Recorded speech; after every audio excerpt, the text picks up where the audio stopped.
Once upon a time, in the land of jolly jesters and frolicking fairies, there lived a princess named Penelope, known far and wide as the Happy Princess. Penelope had the most infectious laughter that would make even the grumpiest of frogs break into a smile. One sunny morning, as Penelope twirled through the castle gardens, she stumbled upon an old wooden box hidden beneath a bush. Curiosity surged within her, and she eagerly opened it to find a dazzling array of colorful balloons. Each balloon seemed to contain the laughter of imprisoned fairies, waiting to be set free. The Happy Princess wasted no time, as she began to blow up the balloons one by one. As soon as the first balloon reached its peak, it exploded with the most melodious laughter, filling the air with an enchanting melody. Penelope giggled with delight, her laughter blending beautifully with that of the balloons.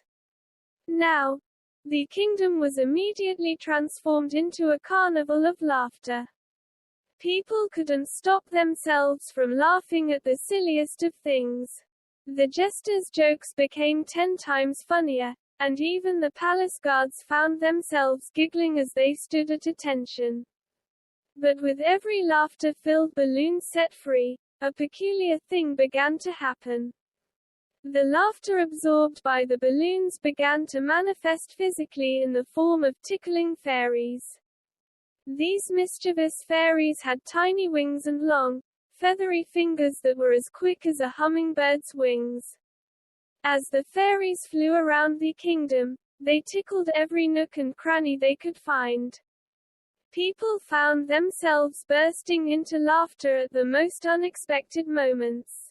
The baker's dough would rise twice as high with each tickle, causing hilariously oversized bread loaves. Even the king's advisor was tickled during a serious council meeting, leading to uncontrollable fits of laughter. At first, the kingdom reveled in this new wave of laughter-induced chaos. But soon enough, the ministers and maids grew tired of the ticklish predicament. The baker's loaves became impossible to sell, for people were too busy laughing to eat. The advisor's babbling giggles made important matters less than trivial. The king himself was forced to wear a straitjacket to keep himself composed. As the panic started to rise, the Happy Princess knew she had to find a solution. She sought out the old wizard, the wisest man in the kingdom, and pleaded for his help. The wizard, although a little bit befuddled by the constant laughter surrounding him, agreed to assist the Happy Princess. Using his magic, the wizard summoned a giant bubble made of the most tickle-resistant material known to man. The Happy Princess climbed inside the bubble, ready to brave the tickling fairies head-on. With a flick of the wizard's wand, the bubble floated above the kingdom, collecting the mischievous fairies as it went. One by one, the fairies were gathered inside the bubble, their tickles rendered useless against its impenetrable surface. As the bubble grew full, the kingdom's laughter began to subside, allowing people to regain their composure.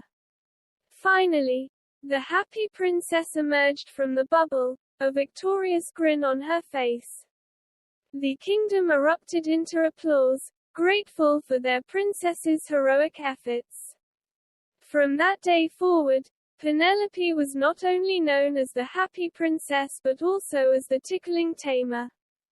The kingdom learned an important lesson that day, that laughter is a powerful force, but it must be controlled and channeled in the right way.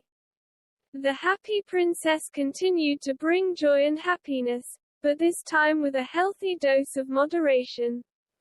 Answer. Her laughter-filled legacy lived on in the hearts of the kingdom's people, forever enveloped in a cloud of humor and whimsy.